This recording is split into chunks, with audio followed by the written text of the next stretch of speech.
Quarta-feira, 10 de maio de 2017. Um pequeno subúrbio numa zona tranquila.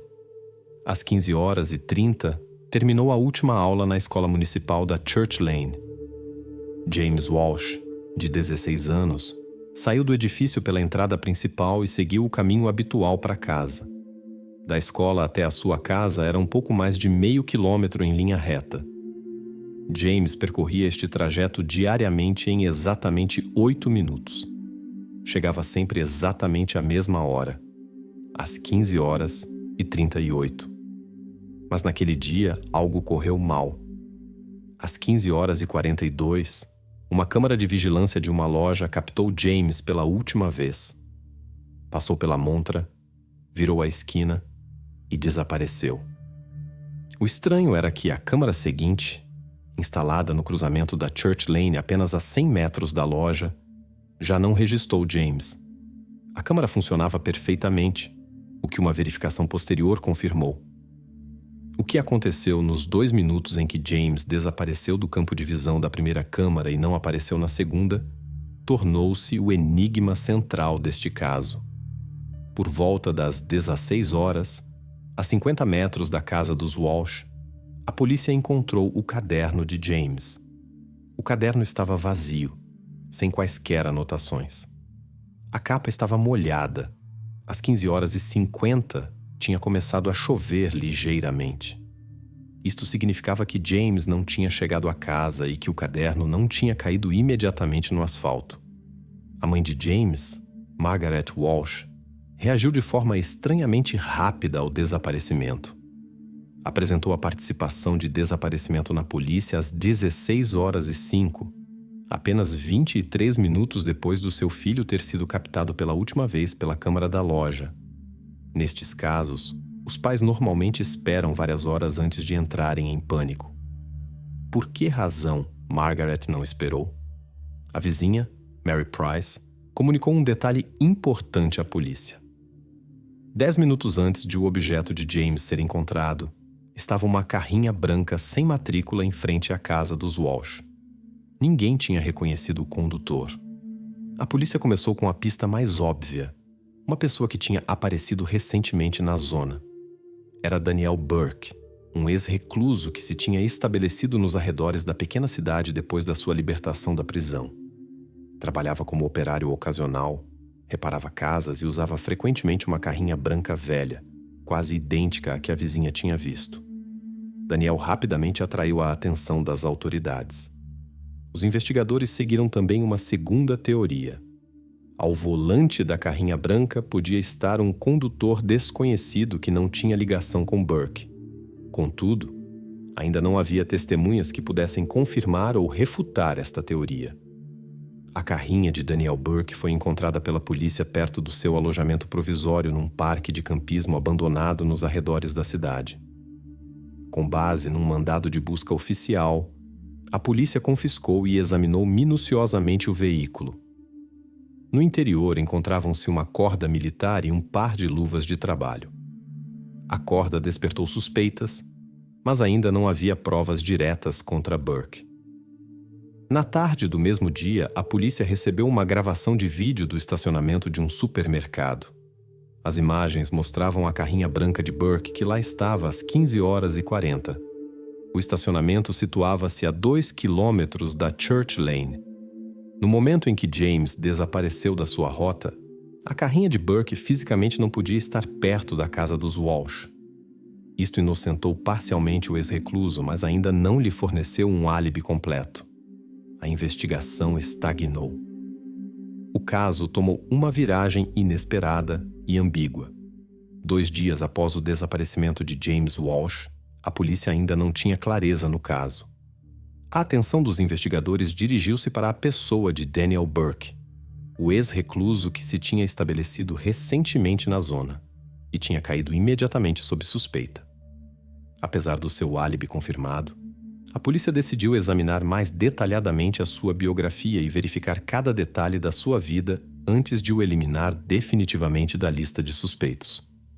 Primeiro, os agentes realizaram um novo interrogatório. A pergunta sobre por que se encontrava nesta zona e o que tinha feito no dia do desaparecimento de James, Burke respondeu sem hesitar. Entre as 15h30 e as 16h tinha reparado o telhado do pub Black Boar, que se situava a cerca de 2 quilômetros da casa dos Walsh. Isto era fácil de verificar. A polícia obteve uma gravação de vídeo da câmara na entrada do pub. O tempo na gravação coincidia com a declaração de Burke. Nas imagens das 15h37 às 15h55, Daniel Burke estava claramente visível a trabalhar no telhado do edifício. O proprietário do pub confirmou esta informação e apresentou um certificado de trabalho assinado. As dúvidas sobre as palavras do suspeito começaram a desvanecer-se. Mas restava outra possibilidade. Teria Burke conseguido percorrer os 2 quilômetros até a casa dos Walsh sem ser notado e regressar ao trabalho? A polícia obteve acesso aos dados da companhia de seguros que tinha instalado um rastreador GPS para monitorizar as viagens na carrinha de Burke. Esta tecnologia já estava amplamente difundida em 2017 e era utilizada ativamente pelas empresas para controlar os veículos de serviço. Os dados GPS coincidiam completamente com a gravação de vídeo. A carrinha não se tinha movido das 15h20 às 16h10, o que significava que Burke fisicamente não poderia ter percorrido a distância necessária de ida e volta em tão pouco tempo. De facto, o álibi de Burke tinha se tornado inegável. Mas ainda havia uma pergunta que fez surgir dúvidas entre os investigadores. Durante o exame da carrinha, a polícia tinha encontrado uma corda militar. Dado o passado criminal de Burke, a presença de tal objeto parecia suspeita. Contudo, explicou-o de forma muito simples e tranquila. Já se tinha dedicado à escalada desportiva durante o seu encarceramento. Inicialmente, os polícias receberam esta declaração com ceticismo, mas ao verificar, efetivamente encontraram fotografias confirmatórias e registros de arquivo de competições de escalada na prisão. A corda era equipamento desportivo. Este detalhe eliminou definitivamente a corda da lista de evidências suspeitas. Contudo, surgiu uma nova pista para os investigadores que requeria explicação. Os polícias voltaram a olhar cuidadosamente para a gravação do estacionamento do supermercado na qual se via a carrinha branca. Agora que o álibi de Burke estava definitivamente confirmado, os detetives queriam certificar-se de que Daniel estava mesmo ao volante da carrinha. A gravação de vídeo era clara, e os investigadores puderam reconhecer um homem que saiu da carrinha às 15h42. O homem na gravação não se parecia nada com Daniel Burke. Altura diferente, constituição física diferente, uma forma completamente diferente de se mover. O homem estava visivelmente nervoso, olhou em redor e depois abandonou o estacionamento a pé, deixando a carrinha lá até a noite. Tinha aparecido um condutor desconhecido. Este facto preocupou imediatamente a polícia. De quem era então a carrinha se estava longe de Burke no momento do desaparecimento de James? Os detetives decidiram continuar esta linha de investigação e excluir Burke por enquanto como perpetrador direto. Burke foi libertado sob a condição de não abandonar a cidade, mas a polícia ainda não estava pronta para o eliminar completamente do seu círculo de interesse. A sua personalidade, o seu passado criminal e a sua presença na zona foram e continuaram a ser uma razão de vigilância para a polícia. Entretanto, os investigadores decidiram alargar o raio de busca. O condutor desconhecido tornou-se agora a figura central de uma nova fase de investigação, e os polícias começaram a considerar seriamente se tinham negligenciado algum detalhe importante no ambiente de James. Daniel Burke passou para segundo plano. A investigação concentrou-se no que parecia impossível: o ambiente próximo de James Walsh. O olhar dos detetives regressou à casa na Church Lane, onde vivia Margaret Walsh. A sua reação invulgarmente rápida ao desaparecimento do seu filho agora requeria um exame cuidadoso. Os detetives da polícia começaram a verificar as contas bancárias da família. O exame de um extrato de conta, obtido através de um pedido oficial online, trouxe um resultado inesperado.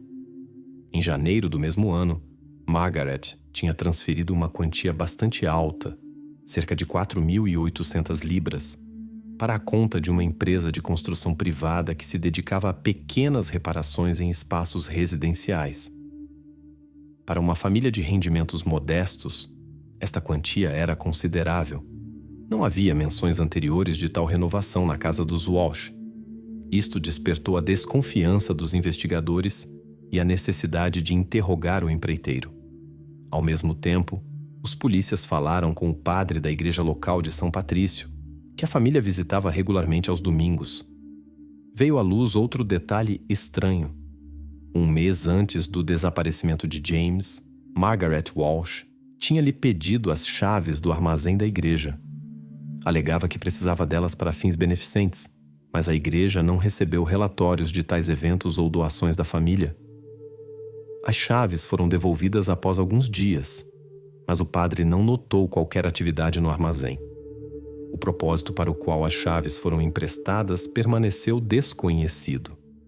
Os investigadores suspeitaram que Margaret podia estar a preparar um esconderijo ou uma sala secreta na sua própria casa. Para confirmar ou refutar esta versão, os polícias dirigiram-se diretamente ao proprietário da empresa de construção que tinha recebido a transferência de dinheiro. O empreiteiro confirmou que efetivamente tinha realizado trabalhos na casa dos Walsh. A sua declaração continha detalhes técnicos secos. A renovação foi encomendada para uma pequena câmara na cave da casa. O empreiteiro explicou que a cliente tinha insistido numa insonorização completa da sala, na instalação de uma fechadura adicional na porta e no reforço das paredes. Margaret tinha supervisionado pessoalmente o progresso do trabalho e tinha pago toda a renovação em dinheiro. O empreiteiro também apresentou fotografias do processo, trabalhadores a perfurar paredes e a instalar painéis de insonorização. Por que razão era necessária uma insonorização tão forte? Margaret não lhe explicou, e ele não considerou necessário fazer perguntas. Assim, os polícias obtiveram confirmação de que a renovação secreta efetivamente tinha ocorrido. Margaret, obviamente, tinha-a ocultado de vizinhos e conhecidos e tinha tentado não atrair atenção desnecessária. Neste contexto surgiu uma versão alternativa.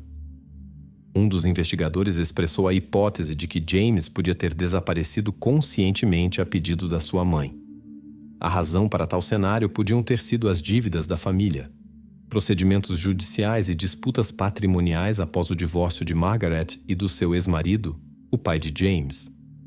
Supôs-se que Margaret podia ter escondido James num local seguro para obter uma vantagem na batalha pela custódia, apresentando o seu filho como desaparecido. Os investigadores começaram a verificar esta hipótese. Contudo, quase imediatamente revelou-se que nos 4 dias desde o desaparecimento, não tinham sido empreendidos movimentos de dinheiro ou tentativas de abandonar a cidade. James não tinha aparecido em parte alguma, não tinha contactado nenhum amigo, não tinha usado cartões bancários e não tinha contactado a sua mãe. A versão de um desaparecimento voluntário tornava-se menos convincente a cada hora de verificação. A decisão final de regressar à casa de Margaret e examinar mais minuciosamente a cave foi tomada na manhã de 14 de maio. Durante o exame da sala da cave, um técnico criminalista notou uma parede na parte traseira da câmara. A superfície parecia suspeitosamente fresca e lisa e distinguia-se claramente das outras paredes da cave. Os peritos forenses examinaram cuidadosamente a camada de gesso. Por baixo, descobriram uma cavidade, um nicho de aproximadamente 55 por 90 centímetros, cuidadosamente camuflado e fechado com uma nova camada de material de construção. O conteúdo do nicho ainda não foi aberto, pois esperava-se uma autorização especial, mas já era evidente que claramente algo tinha estado lá antes. Isto era indicado por numerosos riscos nas paredes internas do nicho, que lembravam marcas de unhas ou outros objetos com os quais se tinha tentado danificar a superfície por dentro. O caráter das marcas sugeria antes coação do que uma estadia voluntária. Esta descoberta mudou drasticamente o curso da investigação e impeliu os investigadores a medidas ainda mais decididas. Enquanto os técnicos criminalistas asseguravam as marcas encontradas, os polícias prepararam o interrogatório de Margaret e outros membros da família para perceber quem mais podia saber sobre esta sala e para que propósitos estava destinada. Havia cada vez menos razões para acreditar que o desaparecimento de James era voluntário. A tarefa principal consistia agora em esclarecer o destino de quem podia ter estado no nicho camuflado. Margaret comportou-se com calma e frieza durante o exame da cave e não mostrou qualquer emoção. A polícia já documentava cuidadosamente há vários dias cada detalhe da cave enigmática na casa de Margaret Walsh. A parede com o nicho camuflado tornou-se o ponto mais importante da investigação. Era evidente que os segredos da família eram mais profundos do que mesmo os detetives mais experientes tinham suposto. Depois de esclarecer todas as formalidades, foi decidido demolir completamente a parede. Sob a fina camada de gesso que ocultava o nicho, descobriu-se um corredor estreito de aproximadamente 4 metros de comprimento. O espaço estava abafado e fracamente iluminado. No fim deste corredor, os polícias viram uma porta pesada de aço que estava equipada com um ferrolho massivo por dentro. O facto de a fechadura da porta estar do lado interior confundiu os investigadores. Isto podia ter significado que a pessoa que se encontrava lá podia controlar por si mesma a sua estadia, mas logo os técnicos criminalistas notaram um detalhe decisivo. No exterior da porta estava fixado um estribo metálico que restringia o seu movimento. Este detalhe excluiu completamente uma estadia voluntária na sala. Entretanto, apresentou-se uma nova testemunha cuja declaração podia tornar-se um elemento importante na investigação. Era o entregador Amar Choudhury, que se dirigiu por sua conta à polícia depois de ter ouvido nas notícias detalhes sobre o desaparecimento de James. Amar contou que tinha levado um pedido de comida à entrada traseira da casa na Church Lane, na noite de 16 de maio. Segundo as suas palavras, enquanto esperava à porta, ouviu do interior da casa a voz fraca de um adolescente que pedia água. O entregador afirmou que tinha voltado a bater, mas apenas Margaret Walsh tinha aberto a porta. Tinha recebido o pedido rapidamente e sem palavras, e tinha fechado a porta imediatamente. Mas logo, Amar começou a duvidar das suas próprias palavras. Já no segundo interrogatório, que foi realizado algumas horas depois pelos detetives, o entregador expressou dúvidas e supôs que o ruído podia ter provindo da televisão ou do rádio. Esta confusão obrigou a polícia a dedicar tempo adicional para verificar todas as fontes sonoras na casa. Apesar da incerteza na declaração do entregador, a sua declaração inicial impeliu os investigadores a acelerar o exame do esconderijo encontrado. Na noite de 18 de maio, após horas de preparação, os técnicos criminalistas começaram a abrir a porta pesada de aço no fim do corredor estreito. Sob supervisão policial, após tentativas infrutíferas de abrir a porta de outra maneira, foi decidido forçar o mecanismo de fecho. A porta cedeu com dificuldade e atrás encontraram James vivo. James, de 16 anos, estava emagrecido. Parecia desorientado e extremamente enfraquecido, mas era capaz de responder a algumas perguntas dos detetives num sussurro. Estava deitado sobre um colchão fino diretamente no chão de betão. O espaço interior era estreito e sombrio. No chão à sua volta havia objetos estranhos que obviamente tinham um significado cerimonial. Uma Bíblia aberta, 2 velas, anéis dourados e fitas de tecido cuidadosamente colocadas ao lado. James não explicou o propósito destes objetos, mas apenas repetiu com voz fraca a mesma frase. A mãe disse que tinha de ser assim.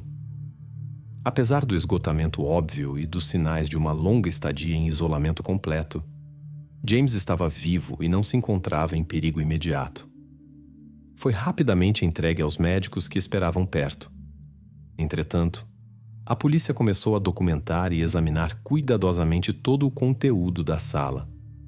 A Bíblia aberta estava marcada com uma fita numa página com uma passagem do Antigo Testamento sobre aliança e promessas.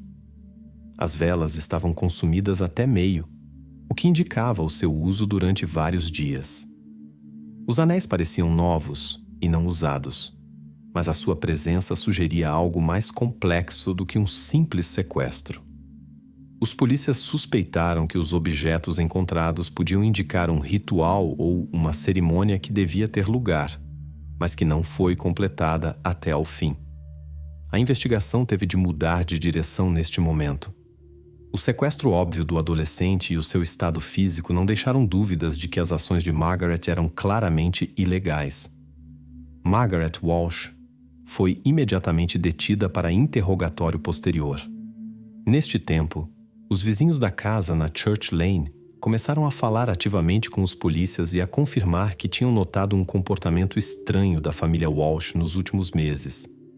Chegadas tardias noturnas de carros desconhecidos, vozes abafadas e sussurros, sons de canto abafado que vinham da casa em horários invulgares. Estes detalhes reforçaram as suspeitas da polícia de que o motivo do crime era muito mais complicado do que inicialmente parecia. Mas apesar do progresso evidente no caso, a polícia não esqueceu o enigma original da carrinha branca. A identidade do condutor desconhecido que tinha sido captado pela câmara do supermercado ainda permanecia por esclarecer. Os investigadores tensionavam juntar todos os fios e descobrir como exatamente este homem podia estar ligado ao mistério que a família Walsh ocultava. Agora a polícia enfrentava a difícil tarefa de perceber o verdadeiro sentido do que tinha ocorrido na casa da Church Lane. Os investigadores prepararam-se para que este caso pudesse revelar segredos muito mais sombrios e profundos do que os que eram visíveis à superfície. A culpada era Margaret Walsh, a mãe de James. Perante o tribunal, confessou completamente a sua culpa e confirmou todos os detalhes da investigação. As suas palavras soaram calmas e claras, mas na sala reinava um silêncio glacial. Margaret contou que a ideia da sala secreta lhe tinha vindo após o seu divórcio difícil. Tinha medo de perder o seu filho, a quem considerava como a única pessoa próxima que lhe tinha restado após a separação do seu marido. Através de visitas regulares à igreja e da tentativa de encontrar conforto na fé, Margaret distorceu ao longo do tempo cada vez mais as concessões religiosas e substituiu-as por medos pessoais e pensamentos obsessivos.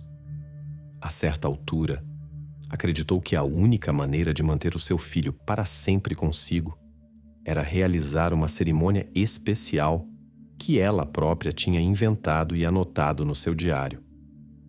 Os polícias confiscaram o diário pessoal de Margaret Walsh na manhã de 19 de maio. O diário estava cheio de anotações ordenadas, entre as quais as suas palavras eram claramente legíveis. Apenas uma aliança nos protegerá para sempre.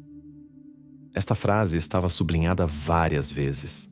Ao lado havia datas e notas sobre os preparativos necessários. Os investigadores estabeleceram que Margaret se tinha preparado para isto antecipadamente e que a cerimônia não era casualidade, mas um evento cuidadosamente planeado. No caso, também desempenharam um papel recibos de lojas online pagos através do sistema popular MatPay. Nos recibos estavam registrados anéis dourados e uma toalha de mesa de renda que tinham sido encomendados várias semanas antes do desaparecimento de James. Este facto indicava claramente que o ritual foi planeado com cuidado especial e muito tempo antecipadamente. Finalmente, também foi esclarecida a identidade do misterioso condutor da carrinha branca que tinha sido captado pelas câmaras perto do supermercado. Revelou-se que era um simples trabalhador contratado que regularmente entregava materiais de construção e móveis para encomendas privadas. O condutor tinha sido contratado por Margaret através de um anúncio publicado na internet. O pagamento fazia-se exclusivamente em dinheiro. Todos os detalhes do negócio foram encontrados pelos investigadores no histórico de conversas do WhatsApp que a polícia tinha obtido oficialmente no âmbito da investigação. Além disso, foi realizada uma verificação dos registros da igreja e das atas da comunidade. Apesar das suas visitas regulares, o padre não tinha ideia do que Margaret planeava. Revelou-se que ela tinha feito uma cópia das chaves da igreja sem o seu conhecimento. Não havia provas das suas intenções ou ações no padre ou nos membros da comunidade. O último julgamento teve lugar em dezembro de 2017. Nessa altura, James tinha se recuperado fisicamente por completo, mas o seu estado emocional requeria, como confirmaram os psicólogos, observação séria contínua. Na sala do tribunal, Margaret manteve uma distância fria e parecia quase apática. Quando o juiz leu a versão completa dos acontecimentos, muitos na sala desviaram o olhar. No momento da pronunciação do veredicto, Margaret virou-se subitamente para James e tentou falar com ele, murmurando algumas palavras incompreensíveis e estendendo as suas mãos para ele. James, que estava sentado na primeira fila ao lado do seu pai e de um psicólogo, afastou-se da sua mãe sem dizer palavra. Este gesto foi o último ponto após o qual Margaret finalmente mostrou sinais de abatimento e foi forçada ao silêncio. O veredito foi severo e inequívoco. O tribunal condenou Margaret Walsh a 15 anos de prisão e enfatizou a crueldade particular e a preparação cuidadosa do crime. Além disso, foi estabelecido que após os primeiros 3 anos de detenção numa prisão geral, deveria ser transferida para uma instituição psiquiátrica de segurança média para receber tratamento obrigatório. Após a pronunciação do veredicto, James Walsh abandonou a sala acompanhado pelo seu pai e por um psicólogo. Na saída, não falou com jornalistas, permaneceu em silêncio e parecia cansado. Apesar da conclusão do procedimento judicial, muitos detalhes desta história continuaram a ser objeto de discussões entre peritos e no público. Alguns qualificaram as ações de Margaret como resultado de uma perturbação mental profunda e uma distorção fanática das concessões religiosas. Outros inclinaram-se para a versão de comportamento manipulador e vingança consciente contra o ex-cônjuge. Apesar de todos os detalhes revelados pelos investigadores e pelo tribunal, algumas perguntas permaneceram oficialmente sem resposta e deixaram um travo desagradável de incerteza e mal-estar. Contudo, o mais importante neste caso foi definitivamente concluído. James estava vivo e regressava a uma vida normal, e a culpada foi punida segundo a lei. Na pequena cidade onde este crime ocorreu, os acontecimentos invulgares e as circunstâncias deste caso foram discutidos durante muito tempo. A comunidade eclesiástica local reviu as regras de acesso às salas da igreja, e os vizinhos tornaram-se um pouco mais atentos uns aos outros, conscientes de que o mal pode espreitar mesmo atrás das paredes de uma casa completamente comum. Este foi um daqueles casos raros em que a justiça não apenas puniu o culpado, mas também revelou verdades importantes e terríveis sobre o que por vezes se pode ocultar por trás da fachada de uma vida tranquila e pacífica de uma família comum. No 2º de dezembro de 2018, desapareceu sem deixar rastros uma jovem chamada Grace Milon, que estava numa viagem pelos Estados Unidos. Ela foi vista pela última vez entrando no quarto número 308 junto com seu namorado. E depois disso, ninguém mais a viu. Este desaparecimento desencadeou uma investigação policial em grande escala, onde a análise de gravações de câmeras de vigilância levou a descobertas chocantes que deixaram até mesmo investigadores experientes perplexos. Grace sempre sonhara desde a infância em viajar pelo mundo, e graças ao trabalho árduo e ao apoio de seus pais, David e Gillian, conseguiu realizar isso. Ela se formou na Universidade Lincoln no curso de Publicidade e Marketing com distinção, provando assim que conseguia alcançar seus objetivos. Além dos estudos, Grace era artisticamente talentosa, apaixonada por música e pintura, e seus quadros sempre se destacavam por sua expressividade e profundidade especiais. O pai de Grace, orgulhoso de seus sucessos, prometeu financiar uma viagem dos sonhos como reconhecimento por sua dedicação e talento. Assim, O sonho de uma viagem ao redor do mundo, que parecia tão distante para muitos de seus colegas de idade e até mesmo para adultos com emprego fixo, tornou-se realidade para Grace graças aos seus esforços e ao apoio de sua família. Para David Milon, um empresário conhecido, não era difícil dar tal presente à sua filha. Graças à sua carreira bem-sucedida, sua fortuna era estimada em 1 milhão de libras. Grace planejava entrar no negócio de seu pai após a formatura universitária e ajudar no desenvolvimento da empresa.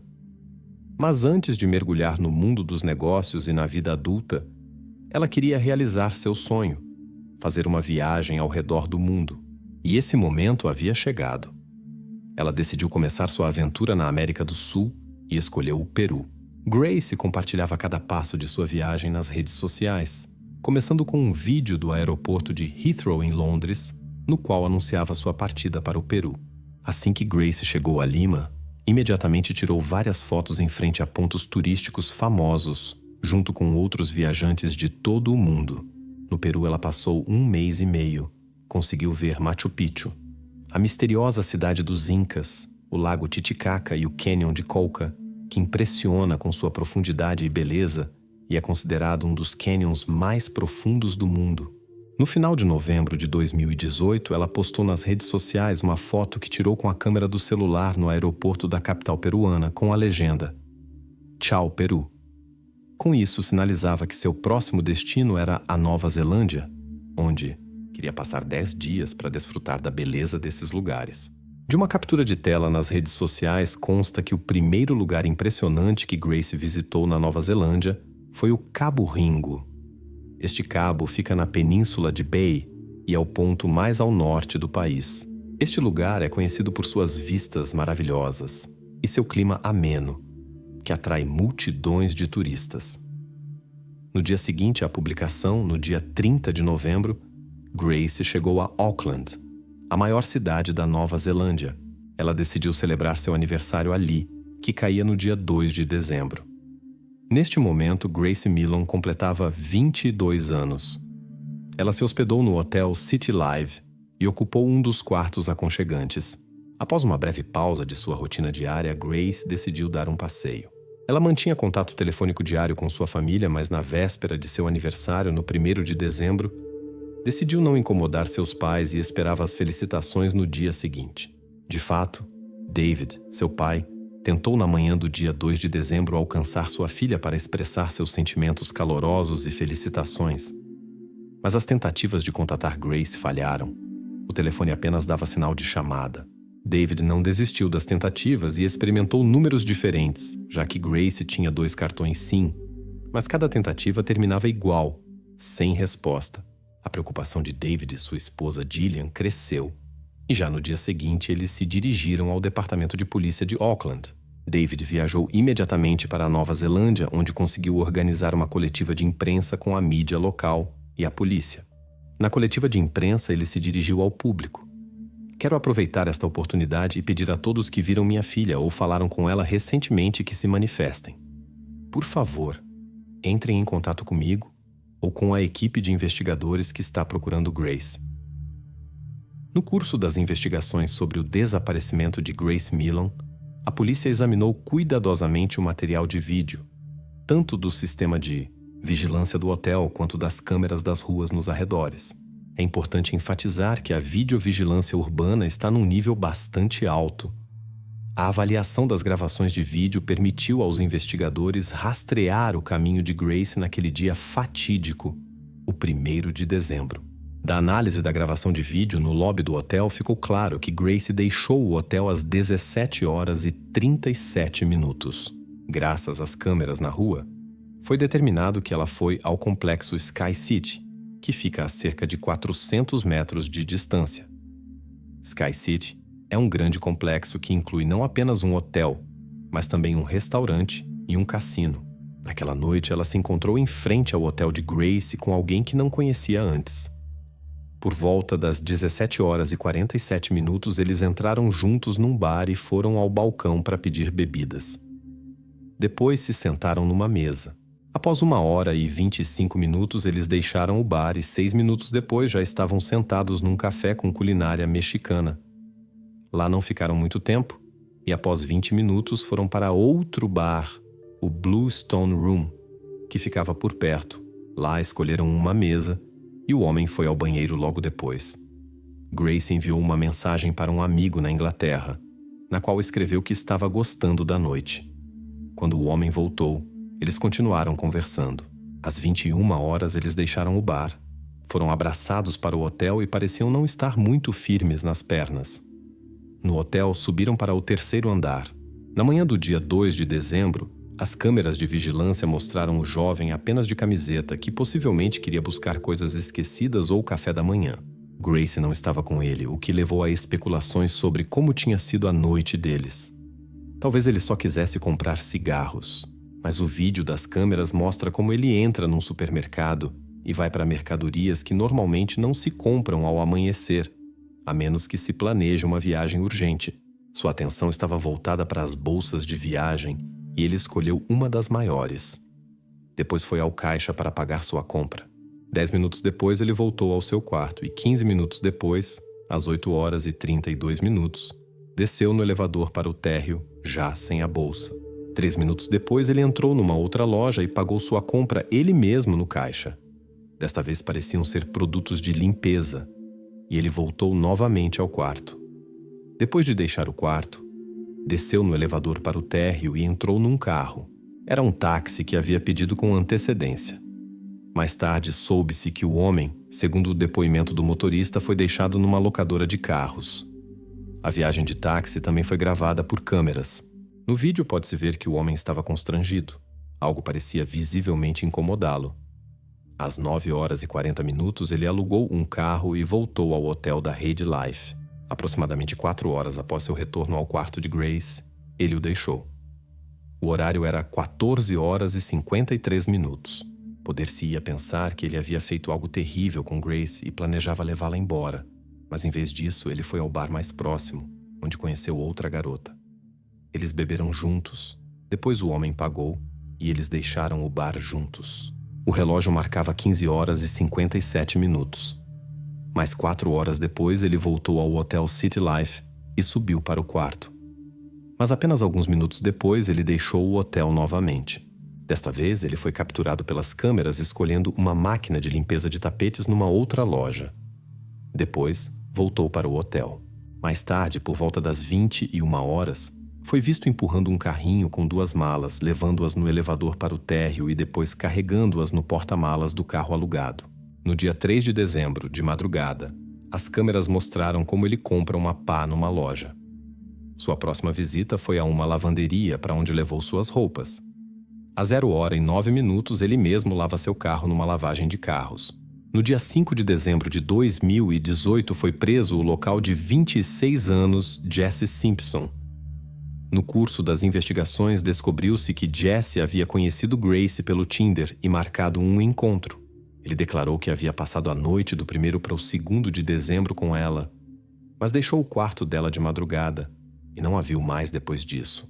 Naturalmente, o investigador chamou sua atenção para o fato de que as câmeras haviam capturado todos os seus movimentos no complexo Sky City e pediu que admitisse o que havia acontecido com Grace e onde estava seu corpo.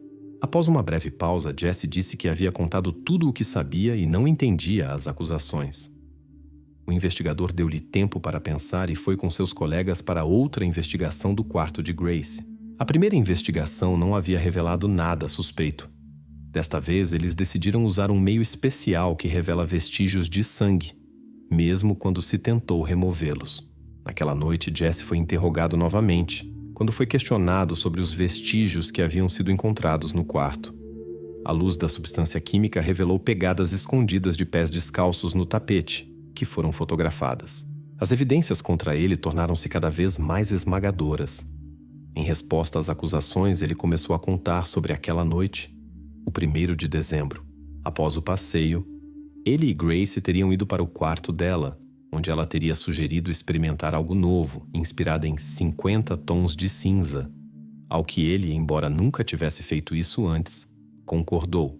Segundo suas palavras, tudo teria corrido bem, e Grace teria se deitado para descansar enquanto ele, sentindo-se desconfortável, adormeceu no banheiro.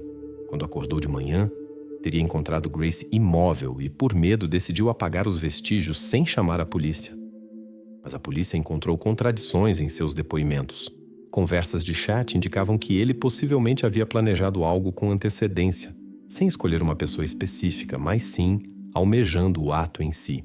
Durante as investigações, soube-se que Jesse Simpson havia se comunicado com outra mulher 6 meses antes do desaparecimento de Grace Millan. Eles haviam marcado de se encontrar no início de dezembro, mas ela cancelou o encontro no último momento por motivos pessoais. Isso fez Jesse voltar sua atenção para Grace. Segundo os dados de geolocalização de seu telefone, ele estava por volta da 1h da madrugada nas montanhas, a uma distância de 15 quilômetros a oeste do centro de Auckland. Uma semana após o desaparecimento de Grace, ela foi encontrada na mesma região montanhosa, escondida numa mala debaixo da terra. No dia 13 de dezembro, foi encontrada perto deste local a pá que Jesse havia comprado no dia 2 de dezembro. Simpson não se declarou culpado pela morte de Grace Millan, o que provocou grande repercussão pública na Nova Zelândia. No dia 10 de dezembro de 2018, a primeira-ministra do país, Jacinda Ardern, pediu desculpas oficialmente à família Millan e enfatizou que Grace deveria ter se sentido segura. No dia 21 de fevereiro de 2020, o tribunal o condenou à prisão perpétua com possibilidade de liberdade condicional antecipada após 17 anos. No tribunal, depuseram 3 mulheres que haviam se encontrado com ele anteriormente e o descreveram como dominante em relacionamentos. No dia 18 de março de 2020, soube-se que Simpson quer recorrer da sentença. O julgamento de apelação começou no dia 6 de agosto de 2020 em Auckland. O pai de Grace, David Millan, morreu de câncer 1 mês antes do processo. Numa noite de 20 de janeiro de 2009, Katia Sinovjeva chegou em casa do trabalho. Em seu apartamento encontrou Maxim Glavatsky, seu vizinho, e seu amigo Yuri Mamonov, que estavam assistindo programas de televisão e desfrutando de comida depois de terem passado uma noite animada. Os homens ofereceram a Katia para experimentar sua criação culinária. Um prato com batatas e cebolas, dourado e deliciosamente assado. Enquanto desfrutava do sabor requintado do prato, ela não podia imaginar que este jantar estava conectado com um evento trágico da noite anterior. Maxim e Yuri esconderam dela que um crime havia sido cometido exatamente ali no apartamento e que o prato foi preparado com os restos de sua vítima inocente. No ano de 2009, em São Petersburgo, o coração cultural da Rússia, vivia uma garota de 16 anos chamada Karina, com seus pais em condições modestas. Ela cursava a 11ª série e se esforçava não apenas para aprender excelentemente, mas também encontrava tempo após a escola para distribuir panfletos, para não sobrecarregar sua família com pedidos financeiros. O amor pela arte e literatura ocupava um lugar especial em seu coração. Karina sonhava em ser aceita na renomada escola de teatro da Rússia e depois fazer carreira como atriz na América. Para realizar suas ambições, ela se aprofundava no estudo da língua inglesa, participava ativamente da vida escolar e gastava o dinheiro ganho para assistir peças teatrais, aproximando-se de seu sonho. O amor de Karina pela arte a levou inevitavelmente a uma paixão pela música, especialmente rock. Com a possibilidade de ganhar seu próprio dinheiro, ela se tornou uma frequentadora regular de shows de rock. Aos 16 anos, encontrou em um desses shows o jovem de 19 anos Maxim, o líder da banda petersburguense Cherry, que era conhecida em certos círculos. Maxim, uma personalidade brilhante e excêntrica, pertencia à cena gótica, era popular entre as garotas e, apesar de numerosos casos breves, não procurava um relacionamento sério. Karina, criada rigorosamente, só podia oferecer-lhe amizade, apesar de sua paixão secreta.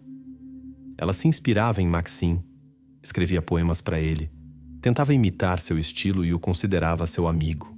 O dia 19 de janeiro de 2009 foi um dia completamente normal para Karina.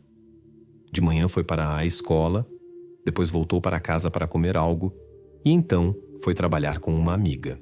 À noite combinou com sua mãe de dormir na casa de uma amiga, sob o pretexto de trabalhar num projeto de história no computador que não tinha em casa. Embora não agradasse a sua mãe deixar a filha sair, ela concordou. pois conhecia a atitude séria de Karina em relação à escola. Karina prometeu voltar para casa na manhã seguinte às 7 horas, para estar pronta a tempo para cá à escola. Esta noite encheu Nádia de um sentimento inexplicável de inquietação e sensação de eternidade. A ausência de sua filha em casa era incomum para ela, e um pressentimento atormentador não a deixava dormir. Só ao amanhecer, Nádia conseguiu adormecer brevemente, mas o despertador logo tocou e era hora de se preparar para o trabalho. Primeiro ela foi ao quarto de Karina para verificar como havia sido sua noite e se ela havia preparado tudo para a escola, mas a garota não estava lá. Como Karina sempre cumpria suas promessas, Nádia imediatamente se conscientizou de preocupações sobre possíveis desgraças. Seu marido, que voltava do turno da noite, imediatamente se juntou a Nádia e juntos começaram a ligar para amigos e conhecidos de sua filha. Rapidamente contataram uma amiga na casa de quem Karina deveria ter passado a noite, mas esta informou que a garota havia ido para casa logo após fazer os deveres. Sem obter informações concretas sobre o paradeiro de Karina, os pais foram imediatamente à polícia. A polícia, porém, apenas deu de ombros e respondeu indiferentemente: "Acham que sua filha é a primeira que não volta para casa? Apenas esperem." Os pais de Karina só podiam esperar, mas ela não voltou para casa. Alguns dias depois de informarem a polícia, começou uma busca ativa. Panfletos com sua foto foram distribuídos por toda a cidade. Parentes e amigos contaram sobre ela a todos que poderiam ajudar, e equipes de resgate procuraram em cada canto na esperança de encontrá-la viva. 2 semanas depois foi encontrado num terreno baldio no distrito de Moscou de São Petersburgo um pacote com conteúdo terrível, sobre o qual não posso falar no YouTube, mas vocês provavelmente podem imaginar. Alguns dias depois foi feita outra descoberta terrível em outro aterro sanitário da cidade, cuidadosamente embalada em celofane. Um exame médico confirmou que se tratava dos restos de uma jovem garota, que era a desaparecida Karina. Durante várias semanas, sua família, amigos, policiais e muitos cidadãos preocupados a procuraram em vão. Mais tarde, os pais de Karina contaram que o legista que determinou a causa da morte lhes disse que em seus anos de profissão havia visto muito, mas tal espanto como desta vez, ele nunca havia experimentado. A investigação revelou que as ações foram realizadas com conhecimento de anatomia, o que indicava que o perpetrador possivelmente tinha habilidades profissionais no manuseio de carne. Infelizmente não posso descrever cenas cruéis no YouTube devido a restrições, mas acreditem em mim, foi muito ruim.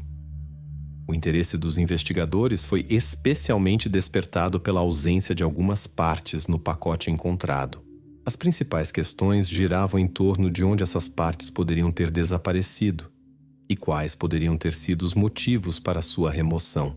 Havia muitas especulações sobre por que isso poderia ter acontecido, mas ninguém podia suspeitar qual verdade eles finalmente descobririam. Na tentativa de encontrar novas pistas, os investigadores começaram novamente a interrogar amigos e conhecidos da garota. E de repente uma amiga, com quem ela supostamente havia passado aquela noite, mudou seu depoimento original. Ela confessou que após fazer os deveres na véspera da Epifania não havia ido para casa, como se assumia anteriormente, mas havia ido com ela a um encontro. Enquanto Karina estava na casa de sua amiga, seu telefone celular recebia incessantemente chamadas de alguém que parecia estar bêbado. Logo se descobriu que era Maxim, que a convidava para uma festa em casa.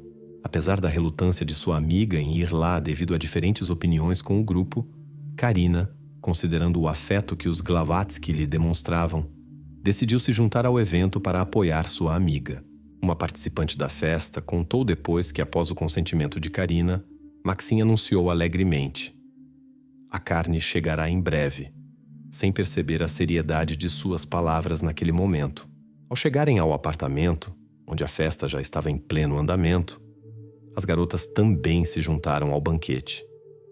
Nem mesmo 1 hora se passou quando Maxim sugeriu a Karina que se retirassem para o banheiro para uma conversa mais pessoal. A escolha desagradou muito sua amiga, e Maxim lhe pareceu muito estranho.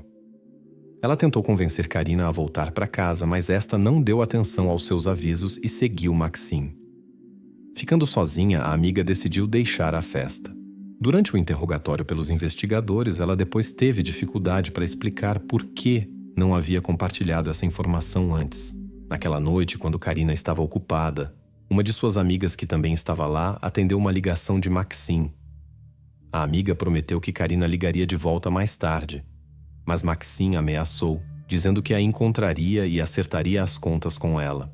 Provavelmente essa amiga teve medo de falar com a polícia devido às ameaças dos amigos bêbados de Maxim, por medo das possíveis consequências. Quando a amiga revelou novas informações, os investigadores obtiveram um extrato das chamadas do telefone de Karina, que confirmou que ela havia falado pela última vez com Maxim Glavatsky, na noite tardia de 19 de janeiro. Após essa ligação, ninguém mais conseguiu contato com ela, e logo depois seu telefone celular foi desligado. O grupo de investigação se dirigiu ao apartamento onde Karina foi vista viva pela última vez. Lá foram recebidos por Ekaterina Sinovjeva, a proprietária do apartamento no qual Maxim havia alugado um quarto. Maxim não estava presente no momento, pois havia retornado à sua terra natal alguns dias antes. Ekaterina confirmou os depoimentos da amiga de Karina. Após a ligação de Maxim e seu anúncio de que carne chegaria em breve, as garotas ficaram juntas ainda por um tempo. Então Maxim e Karina foram para o banheiro, e depois que a amiga foi embora, Maxim disse aos outros que era hora de se separarem, pois ele e Karina queriam ficar sozinhos. Após a festa, restaram apenas a proprietária do apartamento e o melhor amigo de Maxim, Jura. Por que Jura ficou? A garota não conseguia explicar. Ekaterina, que ansiava por sono antes de ter que ir trabalhar, foi para a cama. Ela se lembrava de ruídos estranhos e do barulho de água do banheiro no meio da noite. Quando tentou verificar o que estava acontecendo, Jura a deteve e a convenceu de que os amantes simplesmente estavam se dedicando aos seus assuntos. Sem suspeitar, Katja voltou para sua cama. Uma busca posterior no apartamento revelou detalhes chocantes. Sob a banheira foram encontradas manchas vermelhas e no freezer havia carne, embrulhada em sacos de celofane, similar ao que havia sido encontrado anteriormente. Quando Ekaterina viu o conteúdo da geladeira, passou mal. Ela contou que no dia 20, ao voltar do trabalho, Maxim e Jura lhe ofereceram carne com batatas e cebolas. Quando perguntada sobre a origem da carne, os rapazes apenas se olharam e alegaram que a haviam comprado de manhã, cozinhado uma parte e guardado o resto no freezer. Naquele momento, Ekaterina não duvidou de suas palavras. Sua história fez até investigadores experientes se sentirem desconfortáveis. Ekaterina também se lembrou de que Maxim falava repetidamente sobre seus planos terríveis para Karina. Espero que vocês entendam quais, já que não posso expressar isso diretamente devido às restrições do YouTube. Mas nesses momentos, assim como outros que ouviram essas ameaças, ela as considerou como brincadeira e não lhes deu importância. Como ela estava errada. Alguns dias após a perpetração do crime na cidade de Sosnovyj Bor, o jovem de 19 anos Maxim Glavatsky, suspeito do crime, foi preso pela polícia. Seu companheiro, o jovem de 20 anos Yuri Molchanov, foi capturado um pouco depois em Kronstadt. Quando perceberam que os investigadores estavam em seu encalço, os rapazes deixaram suas casas e tentaram fugir, mas logo foram responsabilizados. Durante as investigações, descobriu-se que Glavatsky já havia chamado a atenção das autoridades por ameaças a uma parente e maltratamento de animais, mas esses casos foram arquivados. Ele também foi tratado num hospital psiquiátrico por um distúrbio mental. Foi estabelecido que Maxim tinha experiência como açougueiro, o que explicava sua habilidade no manuseio da faca. Ao contrário de Glavatsky, Molchanov não tinha um passado sombrio. Trabalhando como florista, ele era mais a figura subordinada em sua dupla, mais um seguidor que Glavatsky. Quando ambos os suspeitos foram presos, começaram a mudar seus depoimentos, que variavam constantemente ao longo do tempo. Cada um tentava se livrar da culpa, alegando que havia apenas ajudado um amigo a apagar os rastros, sem estar diretamente envolvido no crime. Os investigadores, porém, tendiam cada vez mais à suposição de que o crime foi cuidadosamente planejado e ambos os perpetradores estavam envolvidos nele. Seu plano previa que Glavatsky espirrasse 3 vezes no banheiro para dar a Molchanov o sinal para o início. Havia rumores de que Glavatsky naquela noite pretendia fazer algo ruim com Karina, sobre o que não falarei devido às diretrizes do YouTube. Maxim, que não estava acostumado a enfrentar resistência, ficou furioso quando Karina se defendeu. Ele a empurrou para o banheiro e deu o sinal a Juri. Neste momento, Yekaterina Sinovjeva ouviu ruídos estranhos do banheiro. Molchanov entrou no recinto e, enquanto Glavatsky segurava Karina, cometeram seu crime. Após cometerem o crime, os rapazes insensível e metodicamente cortaram tudo em pedaços, embalaram a carne em diferentes sacos e os distribuíram por toda a cidade. Alguns em lixeiras, outros em locais abandonados. Eles esperavam que animais selvagens destruíssem as evidências antes que alguém pudesse encontrá-las. Após terem cumprido seu ato sombrio, os criminosos voltaram, limparam a banheira dos rastros e foram dormir como se nada tivesse acontecido. De manhã, movidos pela fome, tiraram um pedaço de carne do freezer, temperaram abundantemente com especiarias para encobrir qualquer cheiro suspeito e a prepararam com batatas e cebolas. O mesmo prato ofereceram depois a uma amiga. Quando perguntado sobre os motivos de suas ações, Maxim Glavatsky explicou que simplesmente estavam com fome e não havia nada para comer em casa. Além disso, segundo suas palavras, sempre tiveram curiosidade sobre o sabor de tal carne. Os objetos pessoais da garota decidiram não jogar fora.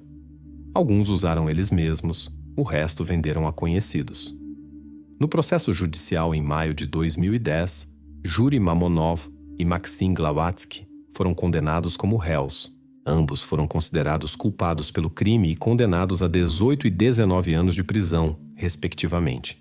O tribunal também decidiu que deveriam pagar aos pais da garota 1 milhão de rublos por dor moral e 21 mil rublos como compensação por danos materiais.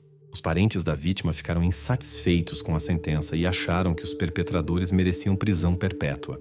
Em vez de mostrar arrependimento sincero e tentar reparar sua culpa perante a família da garota, Maxim Glavatsky continuou seu desprezo pelo sofrimento deles, descrevendo detalhadamente como preparavam a carne e a comiam com apetite quando estavam com fome. Mas as provações para a família de Karina não terminaram aí. Após a sentença, Glavatsky começou a entrar com recursos e processos contra a mãe de Karina, com a acusação de que ela havia desacreditado sua honra e dignidade. Nenhum desses processos ele conseguiu ganhar, apesar da descoberta do crime e punição dos culpados. O destino de Karina permaneceu por muito tempo presente na mídia, acompanhado por manchetes sensacionais. Seus parentes, porém, rejeitaram decisivamente qualquer especulação sobre sua pertença a grupos informais, enfatizando que ela apenas admirava seu ídolo. Em fóruns da internet especulou-se que o crime poderia ter caráter ritual, considerando a possível conexão de Glavatsky com a subcultura gótica e a data do crime, na Epifania, o que a muitos não pareceu coincidência. A investigação oficial, porém, explicou isso como coincidência. Juri Molchanov, que cumpria sua pena numa colônia penal de regime rigoroso na região de Arkhangelsk, foi rapidamente esquecido pelos amigos que o apoiaram durante o julgamento. Após mais de 9 anos atrás das grades, tentou sem sucesso obter transferência para uma colônia com condições mais brandas e depois uma revisão da sentença com a esperança de conversão da pena em trabalho forçado, na esperança de liberdade condicional antecipada. Mas considerando a gravidade dos crimes cometidos, seus pedidos foram rejeitados. Na prisão, a vida de Maxim Glavatsky tomou um rumo especial.